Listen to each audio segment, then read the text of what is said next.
जय श्री राम भगवान। पिछले 14 घंटों से लगातार बारिश है। अपने परिवार को और अपना ध्यान रखें, ज़रूरत हो तभी घर से बाहर निकलें। बहुत ज़्यादा बारिश है और सब लोग भगवान से प्रार्थना करें कि भगवान इस बारिश के प्रकोप को अब रोकें।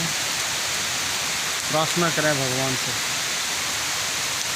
बहुत ज़ोरों की बारिश, लगातार ऐसे मूसलाधार बारिश हो रही है कि बैजनाथ के चढ़ियार धार क्षेत्र का ये एरिया जहाँ पे ये बारिश इतनी तेज़ हो रही है। सामने धौलाधार की पहाड़ियाँ, ये सब बारिश की वजह से, कोहरे की वजह से विलुप्त हैं।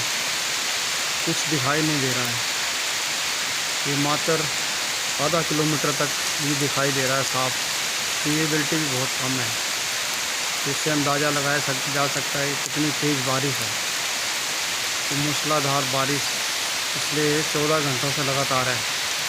14 से 15 घंटे हो गए हैं। हे भगवान, अब शांत हो जाए प्रभु इंद्रदेव।